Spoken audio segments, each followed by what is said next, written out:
On television, it didn't seem like towards the end of the run, it didn't seem like you were lacking confidence, but you weren't very active. I think it was 10 matches in Yeah. 2025.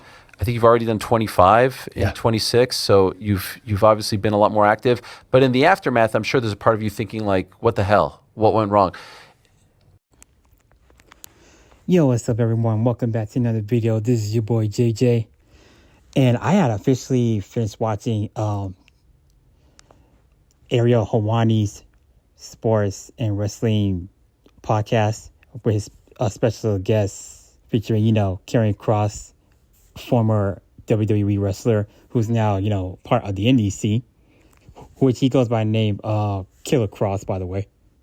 And I came off his podcast feeling very interested in what Karrion Kross had really put out in public on Ariel Hawani's podcast. He just dropped me a bunch of facts regarding to how he felt about his run in WWE, to where he is right now, rebuilding up his character, freshening up his character at the pro wrestling indie scene. And to my surprise, Karrion Kross, aka Killer Kross, has said exactly what he needed to say. He had want to, get everything about exposing WWE, but most importantly, Paul Levesque, Triple H off his chest. This is what he has said on Ariel Hawani's podcast. If you guys did not check it out, Going on that are so strange that might not occur to you that perhaps he's no longer in a position to speak to the talent anymore once they exit. Because I'm not an isolated situation. And it's not at all to throw shade at him at all, but I don't think anyone understands the nature of his position.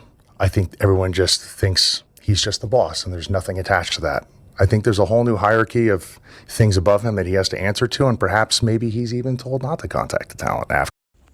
so he's basically telling everyone that he legitimately exposed Triple H and the company of WWE.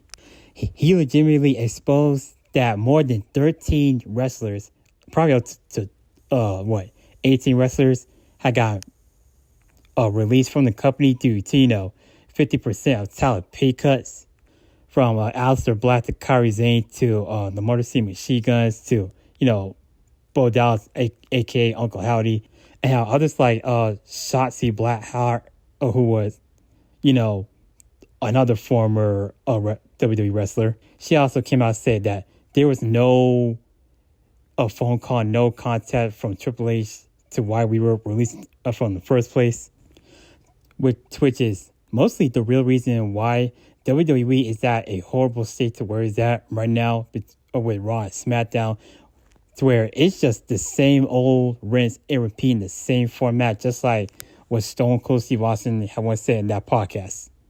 Just a few months ago. Yeah, some people say that Triple H had no say to how he's booking, but if you look at how the wrestling card is for both Raw and SmackDown, for the King of the Ring and Queen of the Ring tournaments, this right here is exactly how Triple H is booking, just like how they expose him booking on WWE on the Real on Netflix for the first 2 seasons. Because Triple H is not that creative enough when it comes to so-called long-term booking. And this is exactly how Triple H kept saying, we're building a new era. And I'm like, bro, what new era, bro? You're literally just rinse and repeating the same old format every single week, every single month, bro, with Cody and Roman Reigns, while placing a new promising talents in these stupid open challenges and tournaments for no particular reason as qualifying matches. Like, we all know who's winning the Queen of the Ring tournament anyway. It's going to be either Charlotte Flair or Jade Cargill. That is if they're going to give it to someone like Liv Morgan for no particular reason.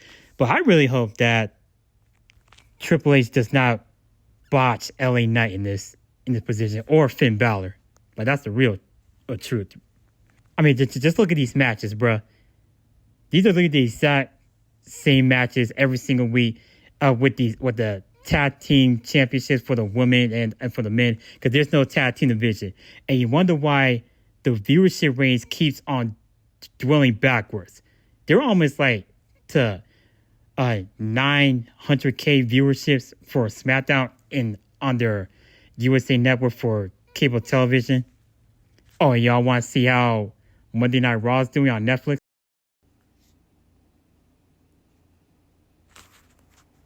Yeah, that happened. They're actually almost to Fox Networks or the USA Networks viewership, cable TV's viewerships. No wonder why he said the shows have been soulless. And this is what Killer Kross has to say on every one of his podcasts. Check this out. Word, but let's be honest, I think a lot of people are a little bit down on the product right now. I repeatedly use the word soulless, others as well. I saw Bubba Ray Dudley on Busted Open saying that he's bored. I just saw that. Yeah, so I mean, like, it's a thing. Yeah. And as you mentioned, it's cyclical. The business is cyclical, so there's ups and downs. I think they'll figure it out.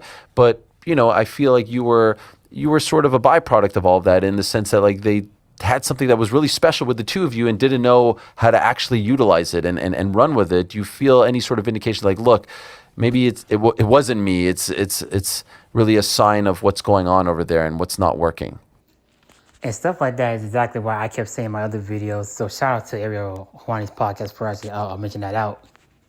And this is exactly what Killer Kross has been talking about.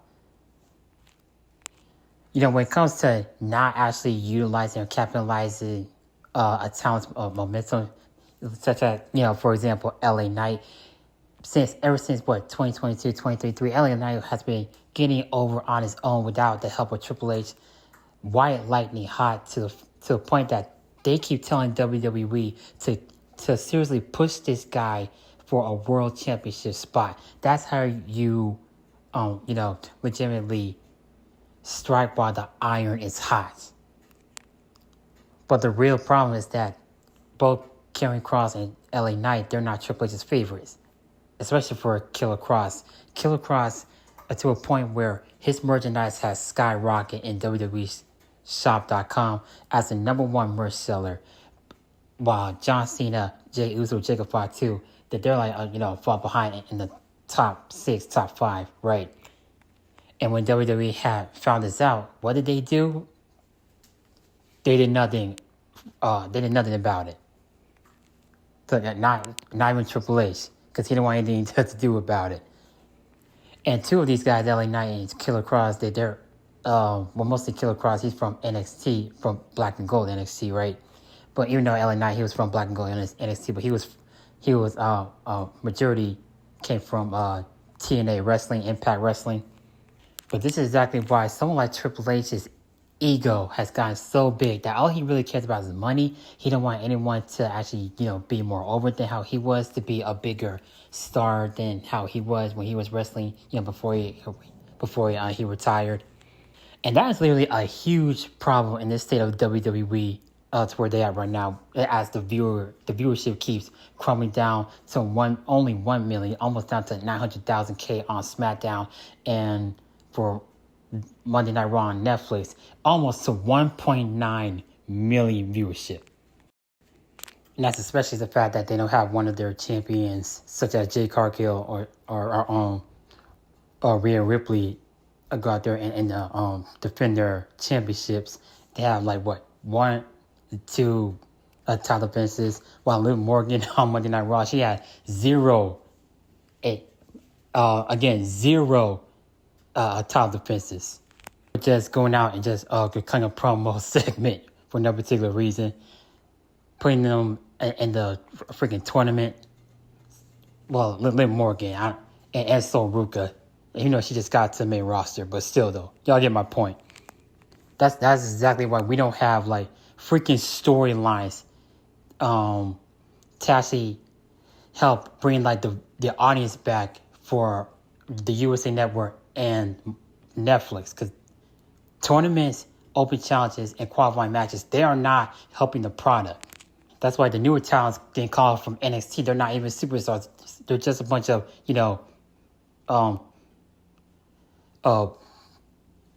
exceptional talents. I know that sounds harsh, but it is indeed truth right there. That's just facts. But anyways, let me know how you guys feel about this.